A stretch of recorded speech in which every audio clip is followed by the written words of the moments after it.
Apoio Cultural. Grupo Joia. Seu grupo, sua moda. Grupo Santa Casa Saúde.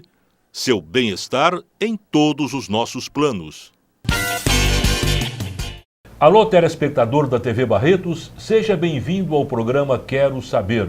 O programa Quero Saber é feito com muito carinho para o seu conhecimento e entretenimento. Esta é a proposta de nosso programa. Primeiramente, vamos abrir espaço para os nossos apoiadores culturais e em seguida apresentaremos o nosso convidado de hoje. Cuide de dar carinho para a sua família, de conhecer novos horizontes, de realizar seus sonhos, de construir a sua história. Que da sua saúde e de sua família, nós cuidamos. Grupo Santa Casa Saúde, o único com hospital próprio em Barretos e região. Seu bem-estar em todos os nossos planos.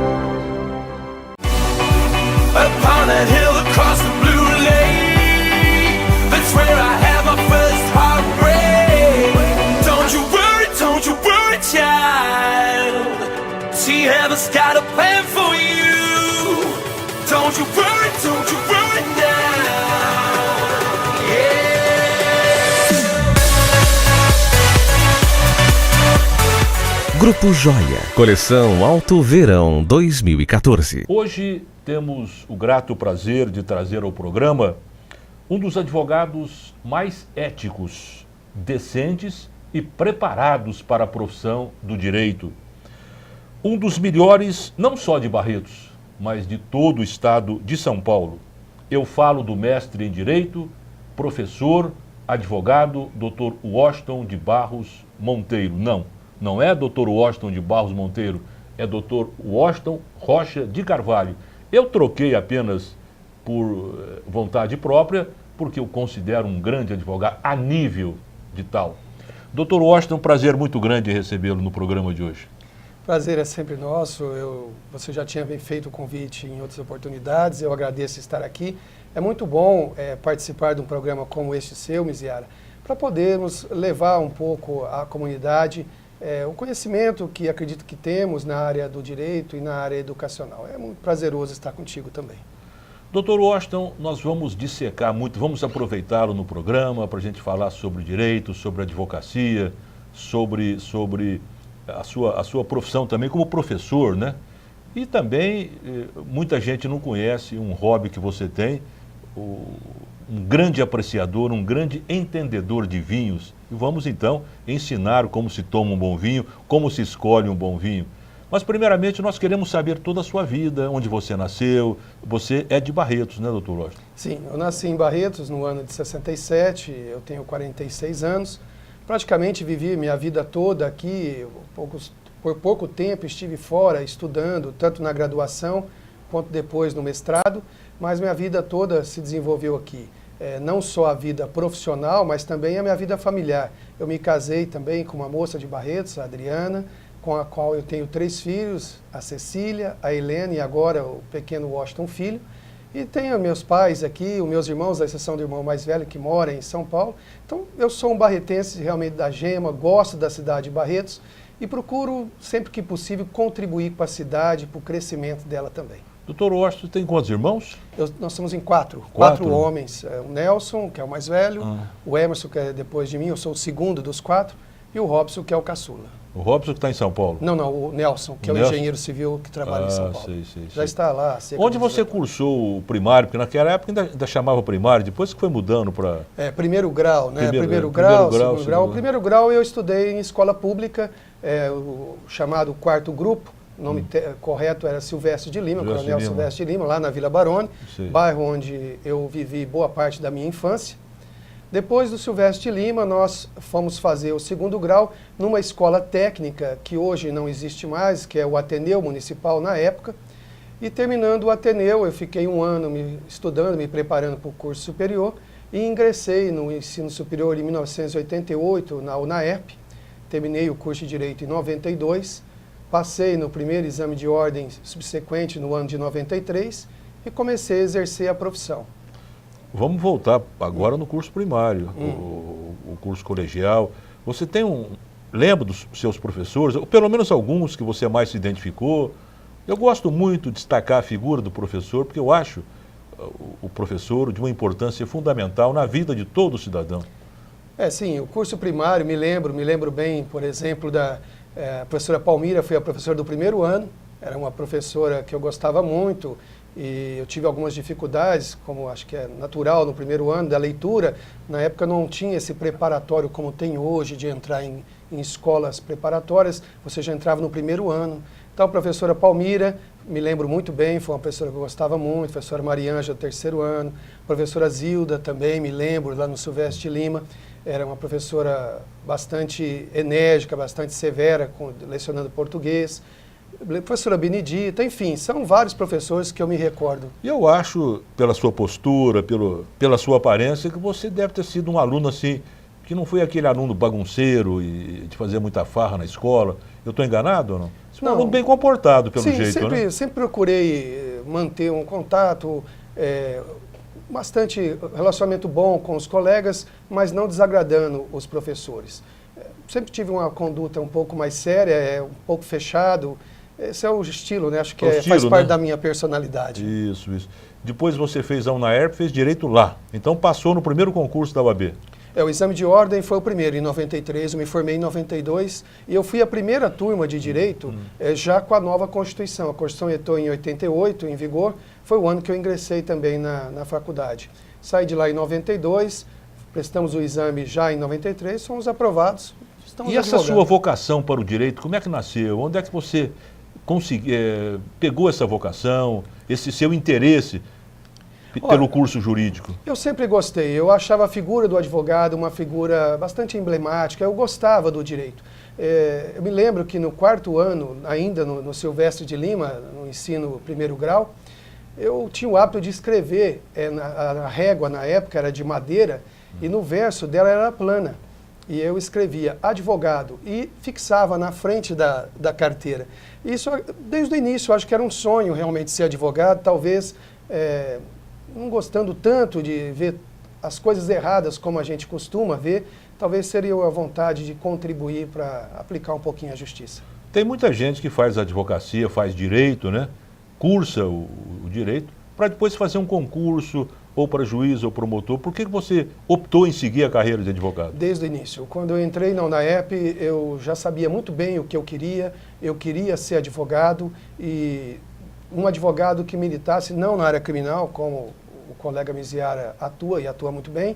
Eu sempre gostei da área civil, a área de direito administrativo veio posterior, mas não sei, eu respeito muito a profissão dos magistrados, do Ministério Público, delegado de polícia, mas eu acho que quem faz o direito acontecer somos nós, os advogados. E eu me orgulho muito disso, e talvez passe parte disso aos alunos que leciono, que boa parte deles descobrem também a paixão pela advocacia logo nos primeiros anos da faculdade, um diálogo comigo, principalmente quando eu era coordenador de curso, era muito bacana. Eu acho que a advocacia não tem uma carreira jurídica que é mais gratificante do que ser advogado. Dr. Washington Rocha de Carvalho, qual a sua visão da justiça? Qual a leitura que você faz da justiça? Principalmente a justiça de hoje, né? A justiça que muitas vezes fica na berlinda, fica em xeque, muita gente criticando a morosidade da própria justiça, como se fosse responsabilidade da justiça, a morosidade processual. Que visão você tem da justiça hoje? Olha, a justiça, o nome justiça, a meu ver, está inadequado. É lógico que esse é o termo técnico, é o nome que se chama. Na verdade, nós não fazemos justiça, nós aplicamos o direito. Hoje não é uma ideia minha momentânea, já é uma ideia que eu defendo, inclusive em sala de aula e palestras que faço. Eu creio que no direito, hoje o que nós fazemos é aplicar o direito. Às vezes também fazemos a justiça quando aplicamos o direito. Mas a minha concepção, o meu ideal de justiça é bem diferente disso que vemos ocorrer no cotidiano. O que a gente vê hoje acontecer não é justiça, é aplicação do direito. Há um conjunto de normas que são aplicadas, que devem ser seguidas pelos advogados, pelos promotores, e que o juiz se baseia para dar a decisão em favor do autor ou em favor do réu. Isso, para mim, é aplicar o direito. O ideal de justiça eu tenho num patamar diferenciado. Nós iríamos discutir aqui, é lógico que não é o momento, mas a ideia do justnaturalismo, eu sou um justnaturalista, porque eu entendo que nós estamos aqui para fazer o bem. Nós não podemos ter uma ideia diferente dessa. E hoje, quando se fala em aplicar o direito, se fala na lei. E a lei, ela é criada dentro de um sistema que nós chamamos de processo legislativo, processo esse que sofre inúmeras influências até que se chega ao texto final de uma lei. E essas influências geralmente são influências políticas, e políticas no sentido pejorativo e ruim do termo, acaba por refletir uma lei que não é necessariamente a lei que a sociedade brasileira dela necessitava e queria. E é com ela que nós temos que trabalhar.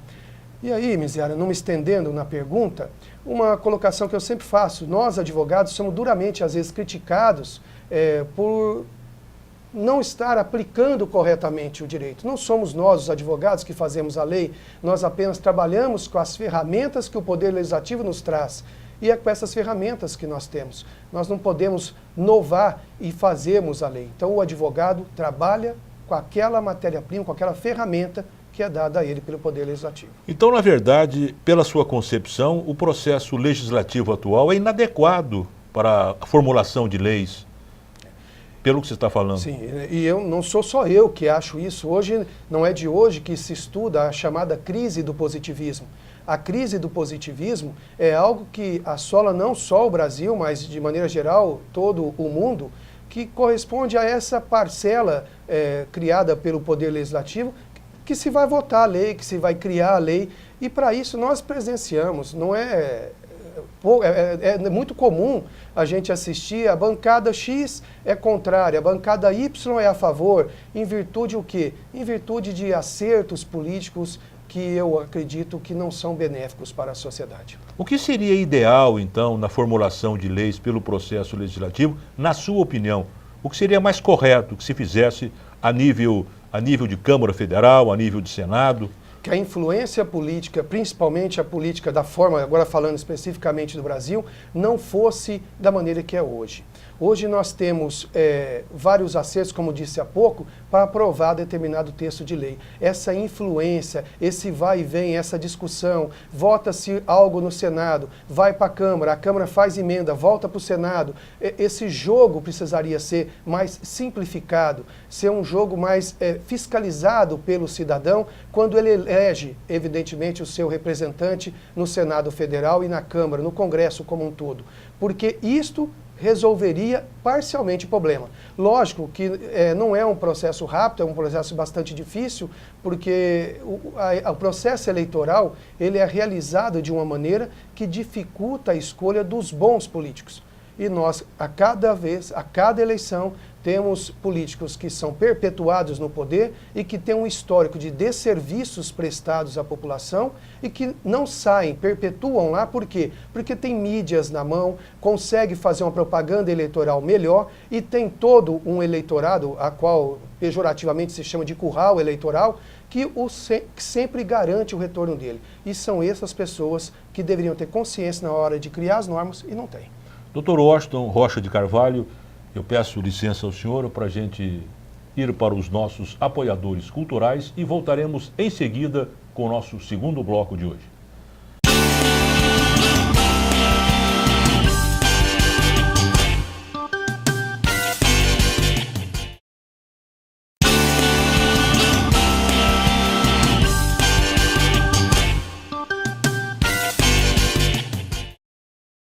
Voltamos a apresentar o programa Quero Saber.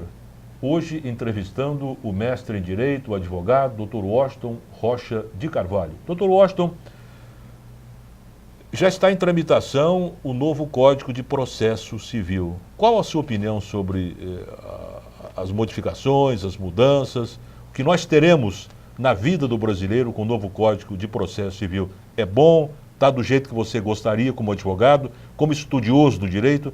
É isso que você sonhou? E essa mudança do Código de Processo Civil trará mais celeridade ao processo civil? Aquelas pessoas que querem recorrer à justiça podem ter um processo mais rápido com essas mudanças, não? São muitas perguntas numa só. Não, mas é possível de se responder tranquilamente. Primeiro, eu, desde o início, fui contra a alteração a um novo Código de Processo Civil. Não precisaríamos de um novo Código de Processo Civil. Essa é a opinião pessoal que eu já venho argumentando há tempos. O código nosso atual é de 73, é um bom Código de Processo Civil. O Código de Processo Civil nosso atual não é ele o responsável pela morosidade da justiça.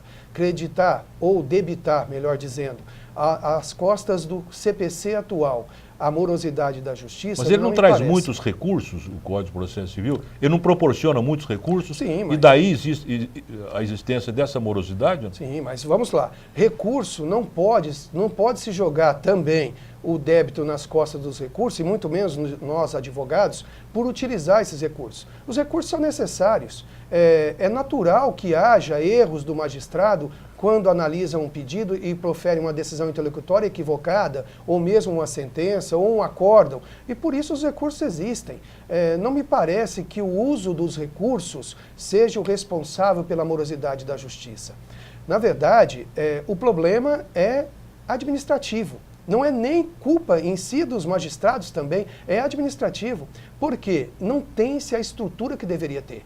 Se nós fazemos uma retrospectiva, Miziara, dos últimos 30 anos, quando eu comecei a advogar, agora em agosto fez 20 anos que eu estou com a minha carteira definitiva advogando, o volume de processos, não estou dizendo de recursos, eram bem menores. Então é natural que houve um avanço no volume de processos e não houve igual avanço em toda a estrutura do Poder Judiciário. Causou o colapso. Inevitavelmente o colapso aconteceria. Houve alguns avanços, sim, mas muito pequenos, andou a passos curtos, enquanto os anseios da sociedade foram a passos largos. Essa é a grande verdade. Se nós analisarmos hoje, há 20 anos atrás, se alguém tivesse um direito seu vilipendiado, pensava 2, 3, até talvez mais vezes antes de entrar com a ação na justiça e não entrava. Hoje isso não acontece. A sociedade nossa hoje ela está bem mais litigiosa. Hoje ninguém pensa mais do que uma vez de procurar o Poder Judiciário, em virtude o quê? Da própria facilidade que é dada a ele de buscar esse processo, quer seja através da assistência judiciária, através dos escritórios de assistência também existentes nas faculdades e o volume de advogados que ampliou. E isso faz com que quase toda a família tenha pelo menos um advogado. Então o acesso ao profissional do direito ficou facilitado. E daí ao ajuizamento da ação é um pulo. Isso é um problema? Não, não é. Porque se alguém procura a justiça, procura o direito, é porque acredita que teve vilipendiado esse direito. E nós não podemos fechar as portas do Poder Judiciário para que essas pessoas tenham pelo menos um pronunciamento de quem é togado para assim proceder, dizer se o direito dele que foi tolhido ou não. Então não me parece que o CPC fosse realmente o responsável por o atual CPC. Bom, respondendo à segunda pergunta sua, com relação ao atual projeto. O atual projeto eu tenho acompanhado, tenho participado de alguns congressos, de algumas reuniões de juristas, discutindo esta situação. E digo a vocês o seguinte, algumas mudanças vão acontecer? Vão. Sem dúvida alguma que vão acontecer. Talvez pode melhorar? Não sabemos. Algumas situações, por exemplo, que eu acho que não vai modificar absolutamente nada. Por exemplo, no atual CPC, nos procedimentos especiais, nós temos alguns artigos determinando o rito das ações de uso capião. No atual CPC, isso não vai existir no projeto. Ou então, acabar com a ação de uso capião? Não pode, nem poderia acabar. Nem poderia acabar. Por quê? Porque o uso capião é um direito material que está previsto lá no 1238 e seguintes do Código Civil. Então é um direito material que o processo, que nada mais é do que uma ferramenta que exercita o estático direito material, não poderia deixar de tutelar isso. Mas o que se faz então? Expressamente não está lá o procedimento. O procedimento acaba remetendo para o procedimento ordinário. Manteve-se ainda a previsão da questão da posse nova, posse velha, isso falando só do uso capião, o que a meu ver também andou errado, porque o Código Civil, que é de 2002, já não mais contempla essa hipótese de posse nova e posse velha no uso capião, e nem havia razões de fazê-lo. Por quê? A posse nova e posse velha era apenas um parâmetro que o magistrado utilizava para conceder ou não a liminar de reintegração de posse, ou mesmo a emissão dele diretamente na posse. Hoje isso acabou. Né? No Código Civil não tem. E por que não tem? Porque se utiliza da antecipação de tutela. Então não dá liminar, mas ele analisa em antecipação de tutela. Então não me parece aí, dentro do Instituto da Posse, que as mudanças são extremamente revolucionárias a ponto de facilitar a vida do Poder Judiciário. Não acredito que o CPC vai ser, com data vênia, o salvador da pátria. Não acredito mesmo. Eu acho que se não houver investimentos, e investimentos de ordem financeira pesados, nós não teremos evolução. Talvez o processo eletrônico seja aí um bom marco. Eu acredito muito mais isso ao processo eletrônico do que a um novo normativo processual. Então, o que fazer para acelerar os processos? Seria aumentando o número de juízes, de funcionários, aumentando o número de varas? Seria isso? Essa parte administrativa? Vamos lá. Juízes, sem dúvida, aumentar o número de magistrados. Hoje, os nossos magistrados estão assoberbados de trabalho. Você chega numa sala, num gabinete do magistrado para despachar uma petição inicial, você vê o volume de processos que eles despacham por dia e sentenciam e fazem audiências. É desumano o que se faz com o juiz brasileiro. E isto, eu sou professor, converso muito com os alunos. Alguns alunos não têm nenhum interesse em serem magistrados, justamente por saberem da carga de trabalho desumano que eles têm, além da falta de estrutura. E aí já partindo para a segunda parte da sua pergunta com relação à estrutura. Estrutura também precisa ser modificada. Vamos tomar como base Barretos. Inauguramos o fórum há 2, 3 anos atrás, 4 anos no máximo. Está obsoleto já, né? Exatamente. Nós advogados, eu vou ao fórum, eu vejo como que os cartórios, principalmente o cível, que é a ala que eu frequento mais do fórum, como que já não tem espaço. Os advogados se acotovelam ali no balcão para poder ter um atendimento digno, para poder consultar o processo. Muitas vezes acaba levando o processo para o escritório, porque ali não há possibilidade dele analisar, e quando ele leva o processo, demora 2, 3 dias para devolver, isso causa naturalmente um atraso na marcha processual. Então, a estrutura precisa ser modificada. E para finalizar, a criação de mais varas. Vamos lá. Eu não sou favorável à criação de uma 4ª vara cível, 5ª vara cível ou uma 3ª criminal em Barretos. Não, eu sou favorável à criação de varas especializadas. O magistrado tem que se especializar num determinado assunto, porque hoje você chega para qualquer um dos 3 juízes titulares das nossas 3 varas cíveis, eles atuam em todos os segmentos, eles atuam de uma ação de alimentos a uma ação falimentar, quer dizer, tramita ali por diversos ramos do direito e por diversos tópicos e livros do Código Civil, que não dá a ele a especialidade que, se ele tivesse, ele conseguiria dar um resultado mais rápido, decisões mais rápidas e, provavelmente, decisões mais acertadas quanto ao mérito daquilo que foi a ele submetido. Eu sei que você participa de muitos congressos jurídicos por esse Brasil e até no exterior, para aprimorar sua cultura jurídica, enfim. Quem ganha com isso é a comunidade, não tenha dúvida que tem sempre um bom advogado a ser procurado. Qual é a diferença do advogado que não participa de congresso, daquele que participa? Ele não pode estudar sozinho em casa, no seu escritório? É muito importante a participação do advogado nos congressos? Não só em congresso. O congresso, na verdade, ele é importante, mas mais importante ainda do que os congressos é o advogado estar sempre atualizado.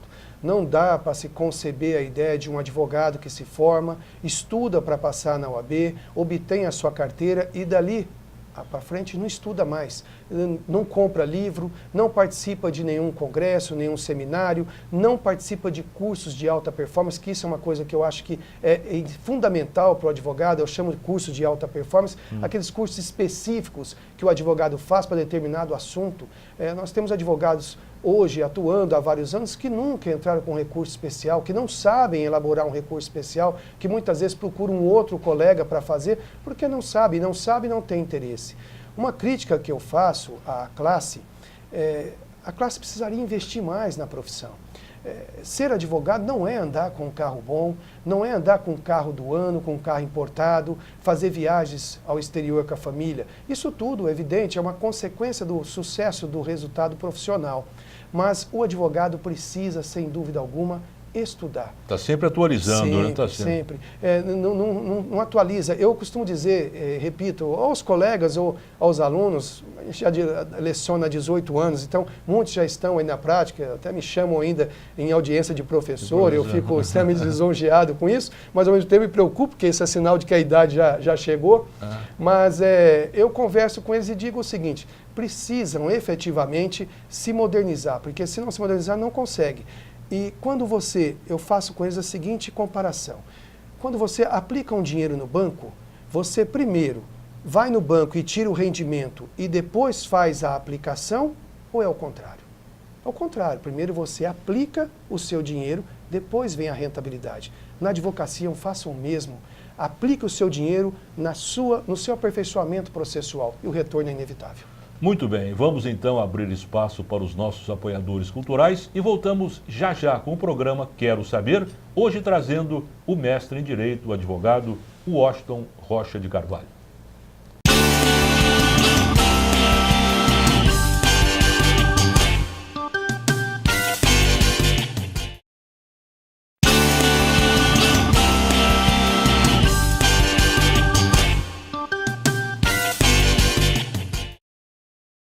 Voltamos a apresentar o programa Quero Saber, hoje trazendo o Dr. Washington Rocha de Carvalho, advogado e professor em Direito. No bloco anterior estávamos falando da sua participação em congressos, agora vamos mostrar algumas fotos para o telespectador de sua participação efetiva nessas reuniões, que chamamos de reuniões, são congressos, para o aprimoramento jurídico daqueles que participam. Aqui nós temos uma foto que nós estamos mostrando ao telespectador. Isso aqui é a participação em qual reunião, doutor? Em qual congresso? Esse foi recente. Foi recente? Foi recente. Esse foi, na verdade, semana passada. Nós nos reunimos, cerca de 300 juristas do Brasil inteiro. Foi um encontro só de juristas nacionais. Onde foi isso, doutor? Isso foi em Salvador. Salvador. Salvador mesmo. Estivemos lá durante 2 dias reunidos para discutirmos o quê? O novo projeto do CPC. Nessa foto que você mostra, já era o encerramento no sábado, onde foi a plenária final, e ali se votou vários enunciados que vão ser encaminhados ao Congresso Nacional para apreciação dos senadores e deputados com sugestões de modificação em textos já existentes no projeto e também apenas enunciados interpretativos, no sentido de aprimorar a interpretação para os operadores do direito, se o projeto for aprovado. Em que fase está o Código de Processo Civil? Em que fase que está? Já ainda está em comissões no Congresso? Não, ele estava na Câmara, ele já passou pelo Senado, foi para a Câmara, fizeram alterações na Câmara dos Deputados. Isso, inclusive o deputado que aparece na foto ao meu lado é o Sérgio Barradas, que era então... Então quais são os participantes aqui? Aqui nesta foto aparece o Sérgio Barradas, que é deputado? Que é deputado, federal. É deputado pelo Estado da Bahia, que era o relator até então na Câmara dos Deputados do projeto do CPC.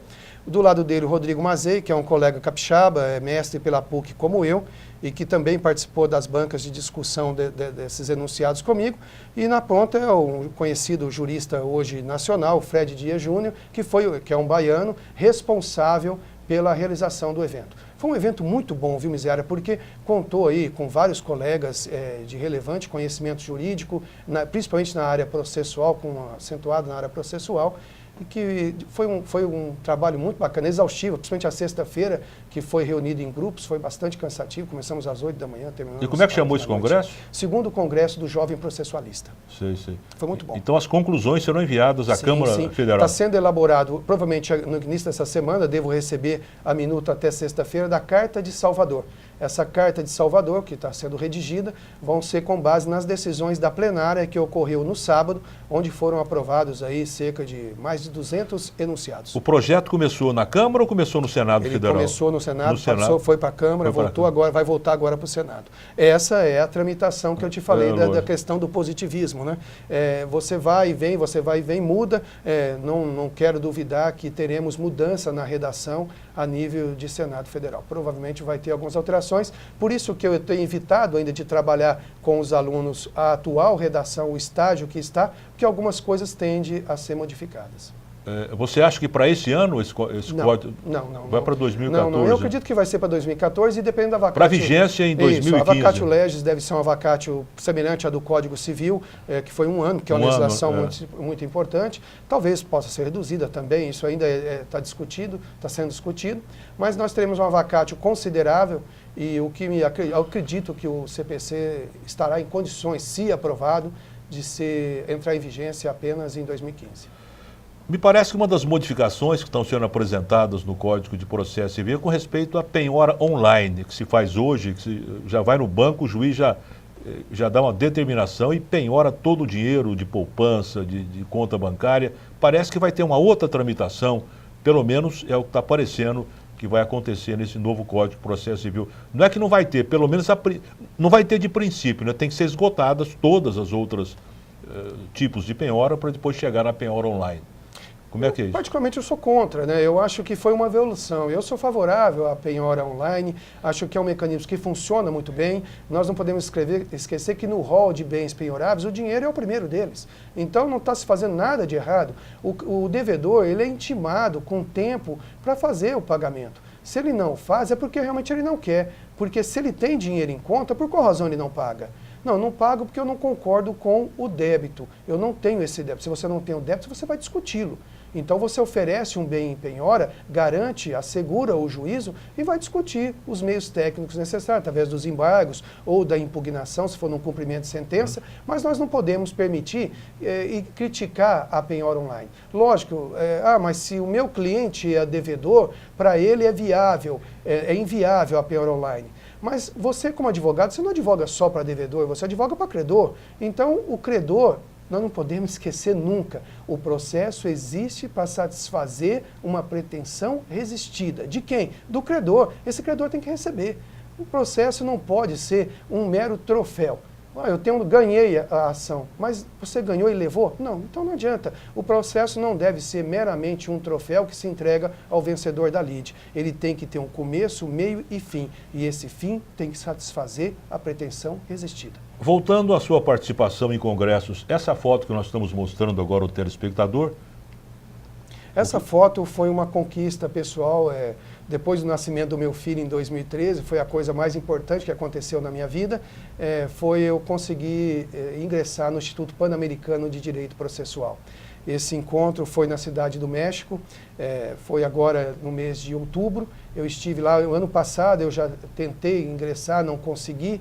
Este ano, em virtude da diminuição um pouco dos meus afazeres, eu trabalhei currículo, trabalhei produções para que a gente pudesse ter a indicação, fui indicado e tive a grata satisfação neste dia. Esse momento é o momento pós da minha posse, foi na Escola Libre de Direito na Cidade do México e foi muito prazeroso, porque isso me faz entrar em grupos de estudos. Eu acho que o mais importante não é simplesmente você ostentar o título de pertencer a um instituto A ou instituto B, isso por si não traz absolutamente nada, mas você está dentro de um grupo de pessoas que estudam, que se comunicam, e isso é muito interessante. Sem falar que ainda quebra barreiras do idioma, faz com que você volte a estudar o espanhol, faz você compreender a cultura.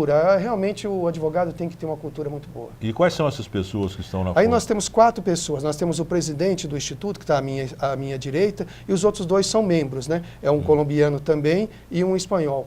Na verdade, o Instituto Pan-Americano, eu não sou o único brasileiro que faço parte dele, lógico. O Instituto Americano ele é aberto a todas as pessoas que dele desejam participar. O procedimento é o envio de currículo, você ter pessoas que, por exemplo, que já são associados, porque tem que ser associado para te indicar, é mais ou menos o procedimento que se faz quando indica alguém num clube onde você vai ser associado. Só que existe não só a sua reputação como profissional, mas também exige um currículo, você ser titulado, você ter produções acadêmicas, ser da área acadêmica, esses são requisitos que eles exigem para que você possa efetivamente estudar e colaborar com o Instituto e não apenas ser um membro sem produção alguma. Essa outra foto aqui... Qual foi São as pessoas que no mesmo dia que eu também foram agraciadas com o ingresso no Instituto. Então são pessoas que logo após a posse nós fizemos essa foto, uma foto que eu quis guardar aí em lembrança aos amigos, alguns amigos aí do Brasil e outros de outros países que também tiveram a grata satisfação de estarem lá. É muito gratificante você ter esse grupo. O grupo hoje, o número de associados é bem grande, e inclusive uma notícia que eu gostaria de aproveitar a oportunidade de passar, é que em 2015, nessa mesma sessão, foi deliberado que em 2015, na cidade de Belo Horizonte, vai ser realizado o Congresso do Pan-Americano no Brasil. Que é interessante, porque foi na Argentina, dessa vez, esse ano agora foi na cidade do México, e em 2015 vai ser em Belo Horizonte. Então é uma oportunidade para que os brasileiros possam comparecer, terão palestrantes aí de todas as Américas do México, América Central e também América do Sul. É um intercâmbio cultural muito grande. Nós às vezes imaginamos que esses países estão ou à frente ou atrás. O Chile, por exemplo, país bem desenvolvido na área processual, mas eu conheci, por exemplo, um ministro da Suprema Corte de Porto Rico, e fiquei espantado de ver o nível de conhecimento, também outros da América Central, o nível de avanço no campo processual. A gente acredita que esses países são países subdesenvolvidos em relação ao nosso, mas processualmente são grandes estudiosos e merecem ser respeitados. Nós sabemos que você é professor em Direito, já foi coordenador ou diretor das duas faculdades de Direito de Barretos. Quando nasceu essa sua vocação para ser professor? Por que você dedicou parte do seu tempo a lecionar? Interessante. A primeira paixão da minha vida foi o direito e foi a advocacia. A segunda veio a docência. E como surgiu a docência? A primeira faculdade que eu fui lecionar, na verdade, não era ainda a faculdade, era um colégio, foi o Colégio Soares de Oliveira. E eu fui convidado pelo Kassem, Mohamed Kassem, que era o diretor do curso de contabilidade, e me convidou para dar uma aula de direito empresarial, que ele estava precisando dos professores. Fiz o teste, ele gostou muito, e eu comecei, no ano de 95, a lecionar no Soares de Oliveira, no Colégio Técnico. E de lá, depois, foi uma ascensão que veio, acho que aí foi resultado do trabalho que foi apresentado, e a propaganda, talvez, do boca a boca, a referência. Daí eu evoluí para fazer cursos, dar aula em cursos preparatórios, dei aula de cursos preparatórios em Brasília, em Rio Preto, aqui em Barretos, e em Ribeirão Preto. E daí foi um pulo para as faculdades. Comecei depois dando aula na FEB, aqui em Barretos, no curso de Direito, dei aula no IMESB, em Bebedouro, dei aula na FAFI, em Bebedouro, e também, como estou até agora, na Faculdade de Barretos, a qual também tive a grata satisfação de ser coordenador por 6 anos, um trabalho exaustivo, cansativo, me custou muito, muito, muito, mas extremamente gratificante. Sou extremamente, é gostoso ver hoje o curso da Faculdade de Barretos da forma como está, o que trouxe de novo para a comunidade. E é bom saber que isso foi fruto de um trabalho iniciado por mim, não só por mim, lógico, teve toda uma equipe de professores extremamente competentes que nós levamos para lá, mas foi gostoso esse trabalho. É uma paixão realmente a docência. Muito bem. Vamos então a mais um intervalo para os nossos apoiadores culturais e voltamos em seguida com o Dr. Washington Rocha de Carvalho.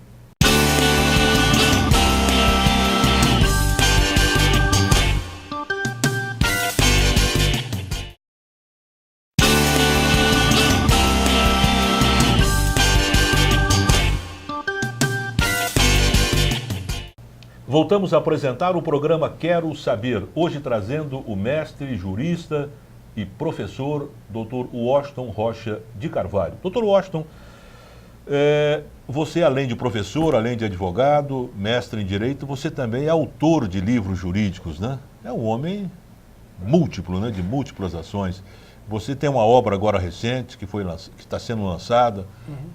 Me conta um pouquinho desse seu livro jurídico. Eu acho que escrever, produzir academicamente é consequência das outras duas atividades que eu exerço, advocacia e docência. Então é inevitável que isso acabe desaguando em textos que depois podem evoluir a artigos e de artigos evoluir a obras, capítulos de obras ou obras inteiras.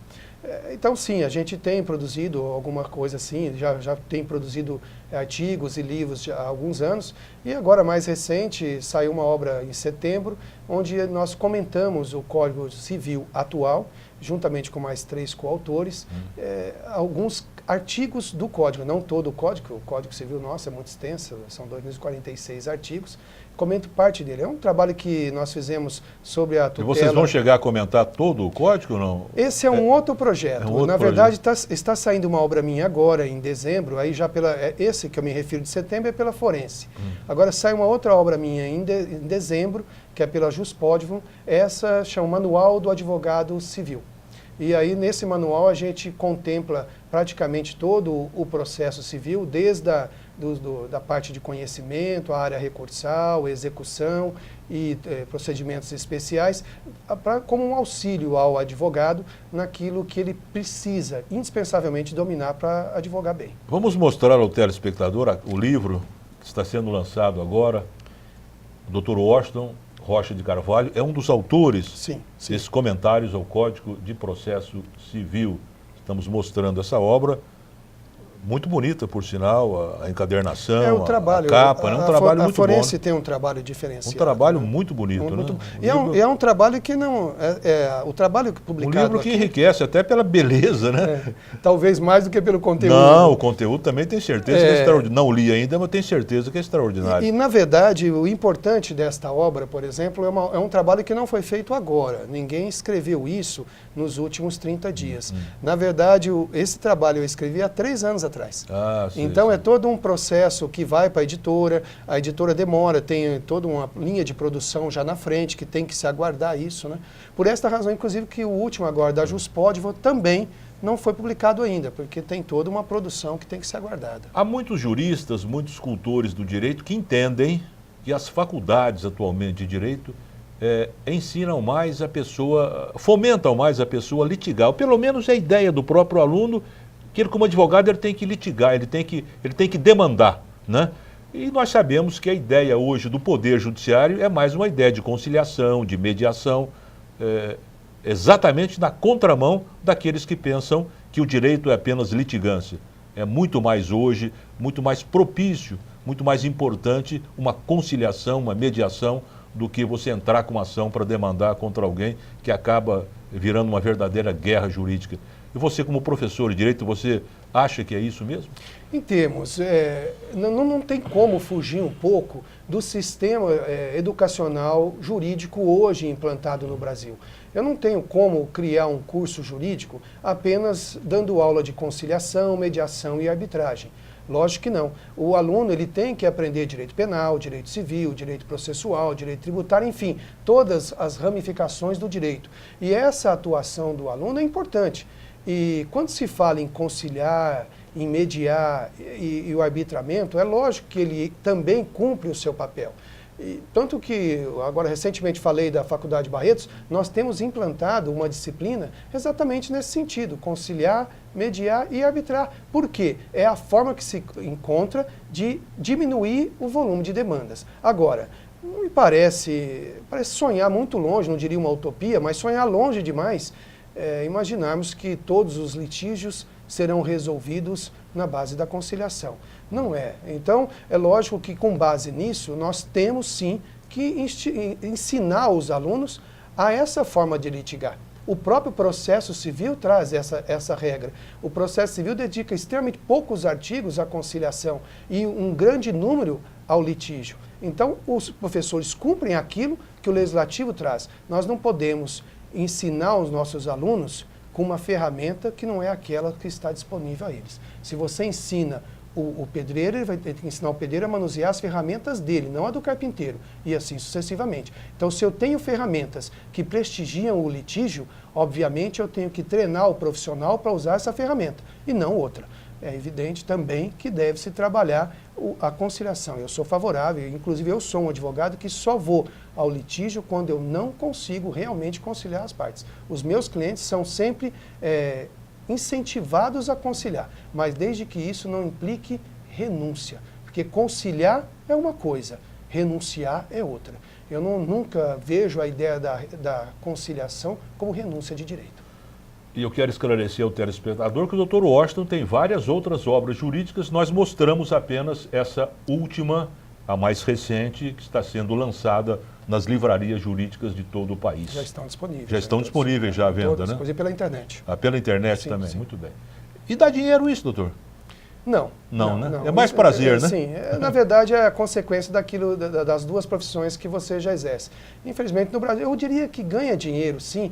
Aqueles juristas já que vendem a obra por si só, então Arruda Alvim, Nelson Nery Júnior, esses autores, o que eles fazem não funciona diferente, Miziara, do mercado livreiro normal. É normal, Se você tem alguns, por exemplo, no Paulo Coelho, Augusto Cury, tudo que eles assinam vende muito bem, porque são autores consagrados. Consagrados. Então, eles conseguem, sim, um bom handicap, um bom retorno econômico apenas produzindo livros. Nós, assim, juristas que atuamos como advogados, ganha, sim, alguma coisa, mas não justifica você abandonar a profissão para ser meramente um escritor de livros. No começo do programa, eu falei que o senhor tem um hobby muito gostoso, o vinho. Sim. E vamos mostrar aos telespectadores o que o senhor sabe sobre vinho e o que pode passar de experiência sua ao nosso telespectador da TV Barretos. A primeira pergunta que eu faço, o preço define um bom vinho? Se ele é caro, ele é bom, se ele é mais barato, ele é ruim? Como é que é essa história? Quando eu vou ao supermercado, eu tenho que ver preço, somente preço? Não, o vinho realmente é um hobby, eu gosto muito, não só eu, minha esposa. E vinho faz bem para a saúde também. Sim, é uma outra pergunta que eu vou fazer para você depois. Eu te respondo então. Mas a primeira pergunta, se o vinho, tanto eu em casa, esse hobby pelo vinho, como ele é recente, não é antigo, eu comecei a tomar vinho em 2005. E me interessei pelo vinho, gostei, a minha esposa também me acompanha muito bem nisso. E o interesse meu não é apenas tomar, porque tomar o vinho é o último ponto, é a última etapa de um ciclo muito grande. E beba com moderação, evidentemente. Sim, com moderação. Sim. Então o vinho é muito bom. Não se compra vinho, o bom vinho não está necessariamente atrelado ao preço. Lógico que não se toma vinho, Miziara, com todo respeito, não tem vinho bom por R$10, R$15, R$20, você não vai tomar um bom vinho. Você vai tomar um vinho de mesa, que é o vinho simples, feito de uvas não viníferas. E aí tem vários que, evidente... O que é uvas não viníferas? São uvas comuns, que se produz o vinho, mas não se chega... Porque o vinho, Miziara, é um processo bastante complexo, mas tentar ser bem sucinto aqui para você. A uva, o vinho é, sem dúvida alguma, uma bebida 100% natural. E quando não é porque há algum erro, falha na produção. Hoje há uma busca muito grande pelo vinho orgânico. Isso já acontece na Europa, por exemplo, acontece, por exemplo, na América do Sul, na Argentina e no Chile. O Brasil ainda, no processo de industrialização do vinho, utiliza algumas técnicas que não deveria utilizar, mas em virtude do nosso clima acaba sendo necessário para que se tenha um vinho de qualidade apto a disputar com os vinhos estrangeiros que entram no mercado nacional. E o vinho nacional com o estrangeiro? O vinho nacional é muito... Eu sou realmente um incentivador da vitivinicultura nacional. Eu tomo muito vinho nacional, na minha casa o que eu mais tenho é vinho nacional, gosto muito, visito com frequência adegas, não só adegas, mas também vinícolas nacionais e acompanho o processo. Nós temos hoje no vinho nacional um vinho bom, não estou nem falando do frisante nosso, porque nós temos vinhos espumantes aqui que competem já de igual para igual com vinhos estrangeiros.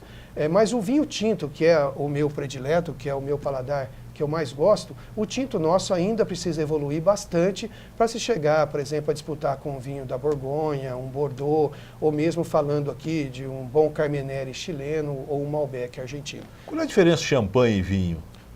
O champanhe vem da produção, né? É a produção. É a produção. Lógico, a produção da champanhe ela recebe todo um procedimento diferente do vinho. O vinho ele é um processo bem mais... É complexo, a champanhe também mas o vinho particularmente eu não gosto de champanhe, raramente eu tomo champanhe.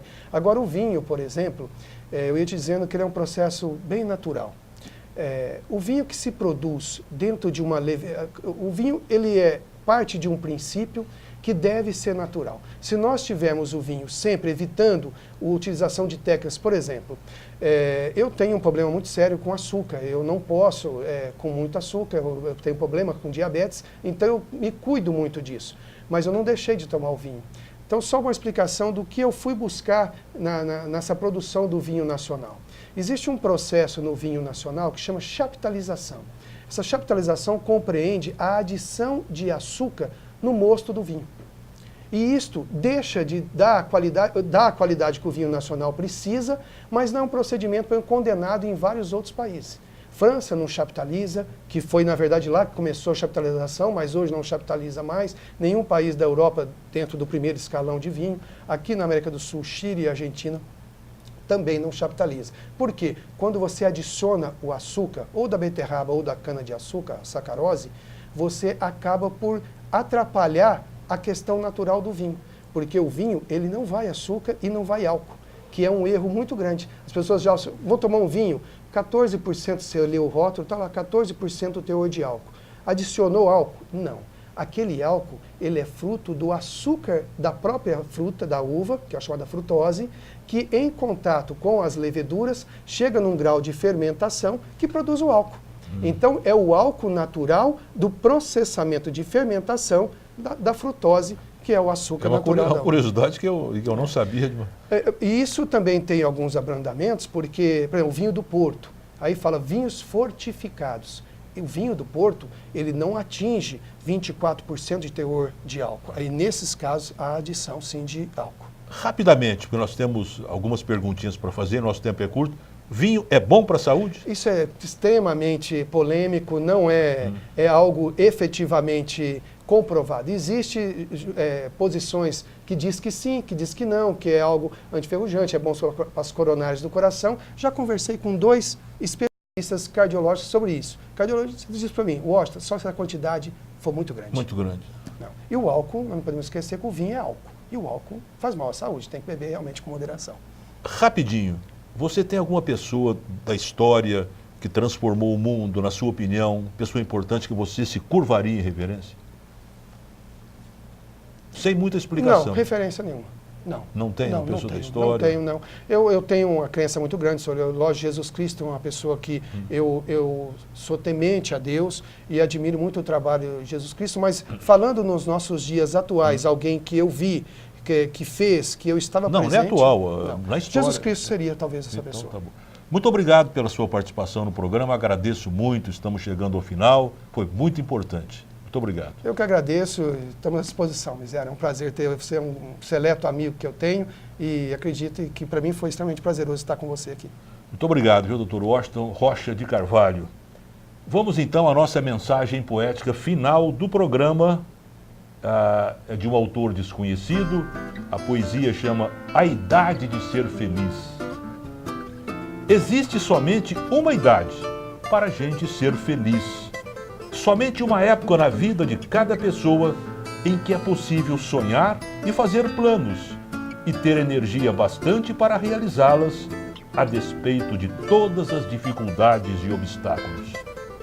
Uma só idade para a gente se encantar com a vida e viver apaixonadamente e desfrutar tudo com toda a intensidade, sem medo nem culpa de sentir prazer. Fase dourada em que a gente pode criar e recriar a vida, à nossa própria imagem e semelhança, e vestir-se com todas as cores, e experimentar todos os sabores, e entregar-se a todos os amores, sem preconceito nem pudor. Tempo de entusiasmo e coragem, em que todo desafio é mais um convite à luta que a gente enfrenta com toda a disposição de tentar algo novo, de novo e de novo, e quantas vezes for preciso. Essa idade tão fugaz na vida da gente chama-se presente e tem a duração do instante que passa. Muito obrigado mais uma vez ao Dr. Washington Rocha de Carvalho, que com muito prazer o entrevistei no programa Quero Saber de hoje. Muito obrigado ao telespectador da TV Barretos e até o próximo programa, se Deus quiser.